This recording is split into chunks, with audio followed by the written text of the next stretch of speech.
இன்னைக்கு ஒரு சாதாரண தலைப்பு தான் எங்களுக்கு கொடுத்துருக்கிறது. பிள்ளைகளை நல்லவர்களாக வளர்ப்பது தாயா தந்தையா? இது என்ன ஒரு பெரிய கேள்வியா? தாயா இருந்தா தந்தையா இருந்தா பிள்ளைய நல்லபடியாக வளர்க்கணும். அப்புறம் ஏன் அந்த தலைப்பை போட்டிருக்க அப்படின்னு கேட்கலாம். இந்த தலைப்பை போட்டிருக்கிறதுக்கு முக்கிய காரணம், எங்களுடைய பேச்சாளர்கள் அவர்களுடைய அனுபவங்களை உங்களிடம் சொல்வார்கள். நீங்கள்லாம் பிள்ளைகளாக இருந்தப்போ உங்கள் அப்பாட்ட எப்படி வளர்ந்தீங்கன்னு உடனே யோசிப்பீங்க. உங்கள் பிள்ளைகளை இப்போ எப்படி வளர்த்துக்கிட்டு இருக்கீங்கன்னு யோசிப்பீங்க. என்னைய மாதிரி தாத்தாக்கள்லாம் இங்கே இருக்காங்க, பேர பிள்ளைய. இந்த பேர பிள்ளைகளுக்கும் தாத்தாவுக்கும் இடையில இன்னைக்கு நடக்கிற கொடுமை இருக்கு பாருங்க. அவனுங்களை தூக்கி கொஞ்சம் விட மாட்டாங்க. அவங்க நம்மள்கிட்ட தான் எல்லா கோரிக்கையும் வைப்பாங்க. தாத்தா சாக்லேட்டு 2 மட்டும் டைரி மில்க்கு வாங்கி யாருக்கும் தெரியாம கொடுக்குறப்போ அவங்க அப்பயும் வந்துடுவேன். சாக்லேட்டே கொடுக்க கூடாதுன்னு இருக்காரு. உன்னையோட பெரிய தொல்லையா இருக்கு, என் பிள்ளைய கெடுக்கிறதுக்குன்னே வந்திருக்கியா நீ அப்படின்ட்டு என்னமோ அந்த பிள்ளையில நாங்கள் தான் கெட்டுத்து நாசம் பண்ணுற மாதிரி தாத்தாக்கள் இங்கே உட்காந்துருக்கீங்க. அப்பாட்ட பிள்ளைகளை வளர்ந்தவங்க, அம்மாட்ட வளர்ந்தவங்க உட்காந்துருக்கீங்க. நீங்கள் பிள்ளைகளை வளர்க்குறவங்களும் உட்காந்துருக்கீங்க. பல செக்ஷன். ஒரு விஷயத்தை பேசும்போது ஒவ்வொருத்தரும் அவங்கவுங்க நினைவுகளுக்கு போவாங்க. கல்யாண வீட்டில் பேசுகிறப்ப ஒவ்வொருத்தரும் அவங்களுக்கு நடந்த கல்யாணத்தை அப்படியே திங்க் பண்ணாத ஆள் இதுவரைக்கும் இருக்க மாட்டான். நமக்கு ஒரு காலத்தில் இப்படி தாண்டா நடந்துச்சு அப்படின்ட்டு. இப்படி பார்த்தீங்கன்னா இந்த கல்யாணம் முடிச்சு ஒரு வருஷம் 2 வருஷம் ஆன ஆளுக பாருங்க, மனைவி கூட ரொம்ப பிரியமாக இருப்பேன். தங்கம், கண்ணுக்குட்டி, செல்லம், காப்பி போட்டு வா செல்லம், இந்த வந்துட்டேங்க தான் அத்தான், இந்த 5 மினிட்ஸில் போட்டேங்க தான், காஃபி வேணுமாங்க தான், டீ வேணுமாங்க தான், சுகர் நிறைய போடலாமா கம்மியாக போடலாமாங்க தான், ஏங்க தான் 11 மணிக்கு உப்புமா கிண்ட வாங்க தான், ஈவினிங் கேசரிங்க தான், ஏங்க தான். ஒரு வாக்கியத்தில் 15 அத்தான் வந்துக்கிட்டு இருக்கான். எப்போ கல்யாணம் முடித்த புதுசில் ஒரு 6-7 வருஷம் கழிச்சு காப்பி எதுக்கு? காப்பி குடிக்கத்தான், பின்ன தலையில் ஊத்துறதுக்கா? குடிக்கலாம், இப்போ என்ன பெரியது. 10 வருஷம் கழிச்சு காப்பியே கேட்க மாட்டேன். எந்திரிச்சு காலையில் டீ குடிக்க வருவாங்க பற்றியா ஒரு குரூப்பு 5:30 மணிக்கு. அது பூரா கேட்டு நொந்து நமக்கு இங்கே கிடைக்காதான்ட்டு இந்த விசாலம் காப்பியில் காலையில் 5:30க்கு நிற்கிது பார், அது பூரா புடுங்குப்பட்ட ஆள் தான். விசாலம் காப்பி எப்படி இவ்வளோ ஃபேமஸ் ஆச்சுன்னு நினைக்கிறீங்க? வீட்டில் காப்பி கேட்டு கேட்டு கேட்டு கேட்டு நொந்து நூடுல்ஸ் ஆனால் பூரா அங்கே போய் குடித்ததுனால தான் இன்னைக்கு விசாலம் காப்பி உலக புகழ் பெற்ற காப்பி ஆயிடுச்சு. அதனால வாழ்க்கையில் பல நிலைகள் இருக்கு. கல்யாணம் ஆகி ஒரு 15-20 வருஷம் ஆனவன் மீனாட்சி அம்மன் கோயில் வாசலில் உட்காந்துருக்கேன். புதுசாக கல்யாணம் பண்ணி ஒருத்தனை கூப்பிட்டு போகிறாங்க. அவன் இப்படியே பார்க்குறேன். இதே மாதிரி தாண்டா 15 வருஷத்துக்கு முன்னாடி என்னையும் கூப்பிட்டு போகிறாங்க. ஆடு வெட்டுறதுக்கு ஊட்டி போகிற மாதிரியே போகிறானே, விவரம் தெரியாமல் போடாட்டே போடா அப்படின்னா. சினிமாவிலே பாருங்க, இன்டர்வலுக்கு முன்னாடி லவ்வர்ஸாக இருக்கிறப்ப கதாநாயகன் எவ்வளோ ஜாலியாக பாடிட்டு இருப்பாங்க. நான் பல இடத்துல இந்த எக்ஸாம்பிளை சொல்லியிருக்கேன். பணக்கார குடும்பத்தில் எம்ஜிஆரும் சரோஜாதேவியும் பேட்மிண்டன் விளையாண்டுட்டு ஒரு பாட்டு பாடுவாங்க.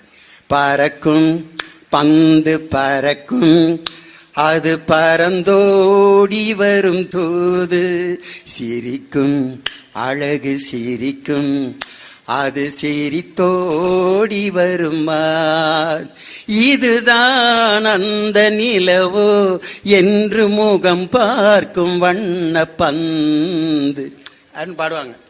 அதே எம்ஜிஆர் இன்டர்வல் முடிகிறப்ப, படம் முடிகிறப்ப பாருங்களேன், பல்லாக்கு வாங்க போனேன் ஊர். உன்னை யார் பேட்மிண்டன் விளையாட சொன்னது? பேசாம பேட்டையும் பந்தையும் வச்சுக்கிட்டு இருந்தா இப்படி ரோட்ல அழுதுகிட்டு வர்ற நிலைமை வந்திருக்குமா? இன்டர்வலுக்கு முன்னாடி சந்தோஷமா இருக்க கதாநாயகன் இன்டர்வலுக்கு பிறகு பார்த்தீங்கன்னா பாவமா இருப்பாங்க. சிவாஜி கணேசன் புதிய பறவையில் பார்த்தீங்கன்னா இன்டர்வலுக்கு முன்னாடி ஆக மெல்ல நட மேனி என்னாகும், முல்லை மலர் பாதம் நோகும், உந்தன் சின்ன இடை வளைந்தாடும், வண்ண சிங்காரம் குலைந்து விடும். ஓ சரோஜாதேவி நடக்கிறத விட இவர் பாடுறத பார்க்கணும். ஐயோ மெல்ல நட மேனியன் அப்படி பாடி இருந்த சிவாஜி கணேசன் படம் முடிகிறப்ப புதிய பறவையில் பார்த்தீங்களா? எங்கே நீ உன்னை யாரு பாட சொன்னது? இப்ப ஏன் உனக்கு இந்த நிலைமை? நம்ம வாழ்க்கையை அப்படியே பின்னாடி நினைச்சு பார்க்கறதுக்குன்னே இந்த தலைப்பு. நல்லவர்களாக வளர்ப்பதற்கு பெரிதும் துணை நிற்பவர்கள் தாய் அப்படின்னு ஒரு அணி. நீங்கள்லாம் இது பூரா அம்மா கட்சினா நீங்கள் வேற ஏதாவது நினைச்சிடாதீங்க. பெத்த தாய், தாயினுடைய கட்சி. ஆனால் எந்த வார்த்தை சொல்லவும் இப்போ பயமா இருக்கு. கப்பக்குன்னு அதை மட்டும் கட்டம் கட்டி போட்டுனேன். லியோனி அம்மாவை பற்றி மதுரையில் பேச்சு ட்ரெண்ட் பண்ணி விட்டுருவாங்க. அதை லியோனியே அம்மாவை பற்றி பேசிட்டாரா முடிஞ்சு அப்படின்ட்டு அதுக்கு ஒரு டிவியில் ஒரு 5 பேர் உட்காந்து விவாதம். இந்த கட்சியை சேர்ந்த லியோனி அம்மாவை பற்றி பேசியதன் நோக்கம் என்ன? ஒரு 4 பேர் விவாதம். அவர் ஏன் பேசினார் என்றால் அப்படின்னு பேசினாரு. அங்கே ஒரு 5 பேர் சண்டை போட்டு இதே வேலையா போச்சு. இப்போ நமக்கு ஏதாவது ஒன்று நடக்கும், டிவியில் விவாதம், 5 பேர் கடையில் சண்டை. அந்த விவாத பொருளை விட்டுட்டு பர்சனலாக வேற சண்டை போட்டுங்க. நீ ப்ளூ கலர் சட்டை போட்டு வந்ததுக்கு எனக்கு என்ன காரணம் தெரியுமையா? நான் என்ன கலர் வேணாலும் போடுவேன். ஆறா நீ? அந்த நெறியாளர் பார்த்தா, ஐயா சட்டையை விட்டு டாபிக்கு வாங்க ஐயா, பெரிய கூத்தா இருக்கும். அதனால தான் இவர்களெல்லாம் பெற்ற தாய் தான் ஒரு குழந்தையை நல்லவர்களாக வளர்க்க பெரிதும் துணை நிற்கிறார்கள்.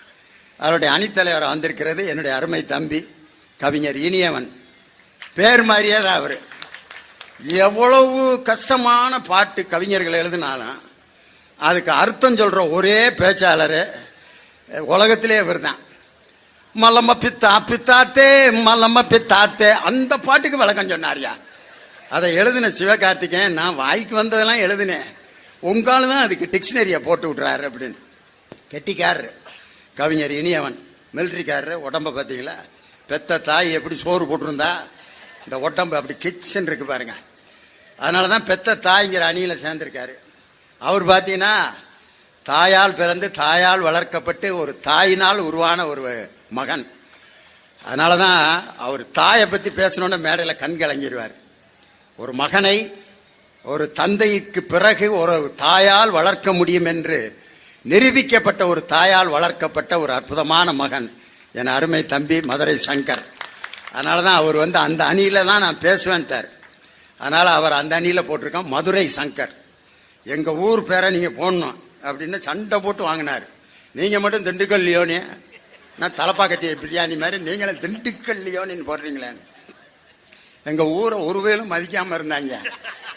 திண்டுக்கல்னா பூட்டு இல்லாட்டி பிரியாணின்னுக்கிட்டு இருந்தாங்க. யாராவது ஒரு பேச்சாளர் பட்டுக்கோட்டை பிரபாகர் மாதிரி, பட்டுக்கோட்டை கல்யாண சுந்தரம் மாதிரி எங்கள் ஊருக்கு ஏதாவது ஒரு பேரை சேர்த்து விடுவோம்டான்னு லியோனிங்கிற பேருக்கு முன்னாடி எங்கள் ஊர் பேரை சேர்த்து, அது மாதிரி மதுரை சங்கர் தந்தை தான் அப்படிங்கிற அணிக்கு தனது கருத்துக்களை வழங்க மதுரையில் பிறந்து இன்று சென்னையில் வாழ்ந்து கொண்டிருக்கக்கூடிய என் அருமை சகோதரர் பேராசிரியர் முனைவர் விஜயகுமார், சென்னை எஸ்ஏ பொறியியல் கலை மற்றும் அறிவியல் கல்லூரியில் தமிழ்துறை தலைவராக இருக்கார். கோவமாக பேசுவார். கோவம்னா கோவம், மேடையில் ஏன் தான் அப்படி ஏதோ பிபி வந்துருமோன்ட்டு நல்லா மாத்திரை ரெடியாக பாக்கெட்டில் தான் வச்சுருப்பேன்.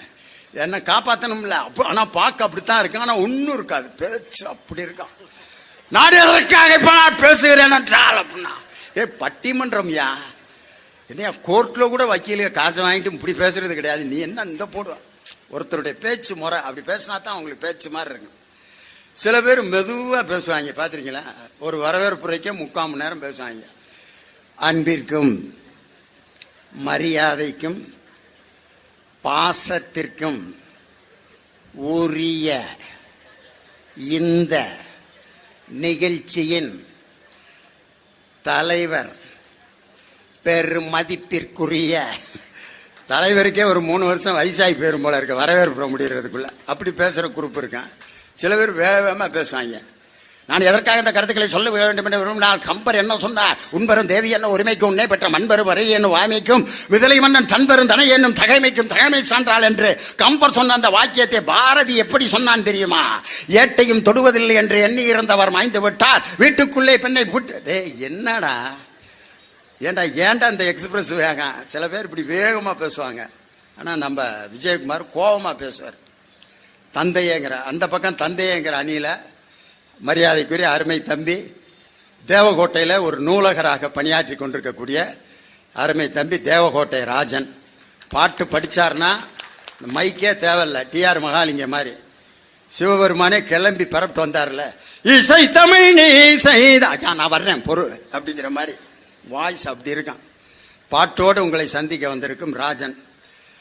அதனால ஒரு குழந்தை நல்ல பிள்ளைனா என்ன பிள்ளை, எப்படி ஒரு பிள்ளைய நல்ல பிள்ளைனா எப்படி சொல்லுவோம்? ஒரு கிராமர் சொல்லுங்க. சொல்றதெல்லாம் கேட்குற பிள்ளை நல்ல பிள்ளையா? எது சொன்னாலும் கேட்குது. இங்கே வாடா வர்றப்பா, போடா போறப்பா, தூங்குடா தூங்குறப்பா, பெயிலா போடா போறேன்ப்பா, பாஸ் ஆகடா ஆகிறேன்ப்பா, பள்ளிக்கூடத்துக்கு போக வேணாம் போகலப்பா, போடா போறேன்ப்பா, அம்மாவை பிடிச்சி உதடா உதைக்கிறப்பா, விஷம் வச்சிருக்கேன்டா ஐயப்பா, அதை எடுத்து குடிடா குடிக்கிறப்பா, செத்துருவடா சாகிறப்பா. இது பிள்ளையா? அது சொல்றதெல்லாம் கேட்டால் அது நல்ல பிள்ளையா? இல்லை. ரொம்ப அறிவான ஒரு பிள்ளை, தொட்டதுக்கெல்லாம் கேள்வி கேட்டுக்கிட்டே இருக்கான், அறிவான பிள்ளை. அது ஒரு நல்ல பிள்ளைன்னு சொல்ல முடியுமா? எல்லாத்தையும் கேள்வி கேட்குறான். அம்மாவை நீ ஏன் கல்யாணம் பண்ண அப்படிங்கிறான். அதுரா அது தம்பி, உங்கள் அம்மாவை பொண்ணு பார்க்கறதுனா என்ன அப்படிமா? இது கல்யாணத்துக்கு முன்னாடி போய் பார்க்கறதுரா, ஏன் அம்மாவை போய் பார்த்த நீ? வேற யாருங்க உனக்கு கிடைக்கலையா? இதுக்கு எப்படியா பதில் சொல்லுவாங்க அவங்க அப்பன்? அது அப்புறம் சொல்றேன்டா, நானே கடுப்புல இருக்கேன், சும்மா அவளை பத்தியா பேசிட்டு இருக்காங்க. அவங்க அம்மாட்ட போவேன், நீ ஏன் அப்பாவை கல்யாணம்? கேள்வி எடுக்கிட்டே இருந்தான்னா அவன் நல்ல பிள்ளைன்னு சொல்ல முடியுமா? இல்லை. அல்லது அமைதியா இருக்கான், யாரு கூட பேசுறது இல்லை. பேர் என்னடா? அவங்க அம்மா சொல்ல, யாரு கூடயும் பேசாது, அது வாட்டுக்கு உக்காந்துருக்கான், போடுறத சாப்பிடும், தூங்கிறேன், திருப்பி காலையில் எந்திரிக்கேன், புஸ்தகத்தை எடுத்துகிட்டு பள்ளியெடுத்துக்கு போகேன், அங்கேயும் அமைதியாக தான் உட்காந்துருப்பேன். விளையாட்டு பீரியடில் விளையாட சொன்னால் அங்கேயும் போய் பந்தை வச்சுக்கிட்டு இப்படியே தான் உட்காந்துருப்பேன். தங்கமான பிள்ளை. இது தங்கமான பிள்ளையா? விஷத்தை வச்சு கொண்டுடலாம் இப்படி ஒரு பிள்ளை இருந்துச்சுன்னா. அமைதியாக உட்காந்துருக்க இல்லை. ஆனால் நம்ம பிள்ளைகள் என்ன செய்யறோம்னா பேசவே விட மாட்டேங்கிறான். பேசினாலே வாய மூடு, பெரியவங்க பேசுற இடத்துல உனக்கு என்னடா ஆகல ஆளு போறேன். ஒரு வீட்டுக்கு பொண்ணு பார்க்க வந்திருக்காங்க, ஒரு 7 வயசு போய் உட்காந்துருக்கேன், உட்காந்துட்டு போறேன். இந்த இடத்துல உனக்கு என்ன வேலை, போ உள்ள. அவனுக்கு எப்படியா தலைமை பண்பு வரும்? யாரு வந்தாலும் அவனை நடுவில் உட்கார வச்சு அந்த விஷயத்தையெல்லாம் பார்க்க விடுங்க. எல்லாரும் எப்படி பேசுறாங்கன்னு கேட்கட்டும், அவங்ககிட்ட ஒரு 10 கேள்வியை கேட்கட்டும். அவனை 10 பேரோட பழக விட்டு அதில் ஏற்படக்கூடிய ஏற்ற தாழ்வு, வேதனை, சோதனை எல்லாத்தையும் அனுபவிக்க விடுங்க. உன் பிள்ளை எப்படி கெட்டிக்காரனா வர்றாங்கிறத நீ பார். அவனை வெளியே போ, இங்க நிக்காத, பெரியவங்க பேசுற இடத்துல உனக்கு என்ன வேலை, துரத்தாதீங்க, கேள்வி கேட்க விடுங்க. நானே பேசிட்டு இருந்தா அப்புறம் பட்டிமன்றம் என்னைக்கு ஆரம்பிக்கிறது? ஒரே ஒரு விஷயம், நம்ம ஆளுங்க எங்க கேள்வி கேட்கக்கூடாதோ அங்கதான் நிறைய கேள்வி கேட்பாங்க. இளவு வீட்டில் போய் பாருங்க, அந்த இளவு பறி கொடுத்து அவர் நிற்பாரு, அவர் கையை பிடிச்சிக்கிட்டு இறந்துட்டாரா அப்படிமா. இது எவ்வளவு கொடுமையான கேள்வி தெரியுமா?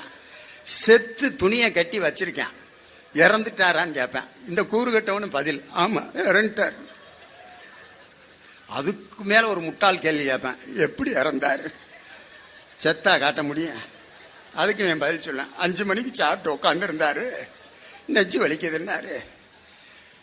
இந்த தல்லா குளத்தில் ஒரு டாக்டர் இருக்காரு, அவர்கிட்ட கூட்டி போகலான்னு போனால் போகிற வழியிலே அதுக்கு இவன் தல்லா குளத்து டாக்டர்கிட்ட எதுக்கு கூப்பிட்டு போனேன்? நேரம் அங்கே இதுக்கு போயிருக்க வேண்டியதானடா, பெரியார் பஸ் ஸ்டாண்டில் இருக்காருல ஒரு டாக்டரு. என்னடா நம்ம தான் கூட்டி போகாமல் கொலை பண்ண மாதிரில பேசுகிறாங்க. அடுத்து வர்றவன்ட்ட பெரியார் பஸ் ஸ்டாண்டில் இருக்க டாக்டரை கூப்பிட்டு போனேன்னு சொல்லிட்டான். எப்படா செத்தாரு, நெஞ்சு வலிக்குதுன்னாரு. பெரியார் பஸ் ஸ்டாண்டில் இருக்க டாக்டர்கிட்ட, அவர்கிட்ட ஏன் கூப்பிட்டு போனேன்? தல்லா குளத்தில் ஒரு டாக்டர் இருக்காருல்ல, என்னடா அவரை சொன்னா இவருங்கிறான், இவரை சொன்னா அவருங்கிறான்ட்டு. அடுத்து கேட்க வந்தவன்ட்டு 2ஐயும் சேர்த்து சொல்லிட்டான். எப்படா செத்தாரு, நெஞ்சு வலிக்குதுன்னாரு. தல்லா குளத்துக்கிட்ட இருக்க டாக்டர்கிட்ட கூட்டி போனேன், அவர் பெரியார் பஸ் ஸ்டாண்டில் இருக்க டாக்டர்கிட்ட கூட்டி போய் சொல்லிட்டாரு. போகிற வழியிலே இறந்துட்டார். எதுக்குடா டாக்டரா தூக்கிட்டு தெரிஞ்ச, வீட்லேயே வச்சிருந்தா நிம்மதியா இறந்துருப்பாட்டா. ஐயோ ஐயோ, எது சொன்னாலும் நம்மளை பிட்ட போடுறானேன்ட்டு அடுத்து வந்தவன்ட்ட என்ன பதில் சொல்லியிருப்பான்னு யோசனை பண்ணி பாருங்க. எப்படா செத்தாரு, நீ ஏன் எழுப்பி கேட்டுக்க, நான் எது சொன்னாலும் நம்ப மாட்டேங்கிறீங்க. அவர் எப்படியா பதில் சொல்லுவார் தெரியுதுல்ல, போட எதுக்கு இந்த கேள்வியை கேட்டுக்கிட்டு இருக்க? இந்த மாதிரி பதில் சொல்றதுக்கு யாரை நியமிப்பாங்கன்னா எங்களை மாதிரி வாத்தியார்களை. ஏன்னா அவர் தான் 15 வருஷமா ஒரே பாடத்தை நடத்திக்கிட்டு இருக்கவர். அதனால யாரு கேட்டாலும் இந்த ஒரே பதில வாத்தியாரை கூப்பிட்டு நிப்பாட்டுங்க, அழகா சொல்லிடுவார். அருமையா பேசுறதுக்கு 4 பேச்சாளர்கள். முதலாவதாக, ஒரு குழந்தை நல்ல குழந்தையாக வளர வேண்டும். அப்படின்னா நல்ல குழந்தைனா யாருக்கும் அவனால் துன்பம் நேரக்கூடாது. அது மட்டுமல்ல, அவனால் இந்த உலகத்தில் பலர் மகிழ்ச்சியாக இருக்கின்ற அளவிற்கு எந்த குழந்தை வளர்கிறதோ அந்த குழந்தை தான் நல்ல குழந்தை. சமுதாயத்திற்காக தன்னை தியாகம் செய்ய தயாராக எந்த குழந்தை இருக்கிறதோ அதுதான் நல்ல குழந்தை. அதை வளர்க்கிறது யார்? அப்பாவா அம்மாவா? தந்தையே அப்படிங்கிற அணியை துவக்கி வைத்து பேராசிரியர் விஜயகுமார் உங்கள் பலத்த கரவொலியோடு மேடைக்கு வருகிறார்.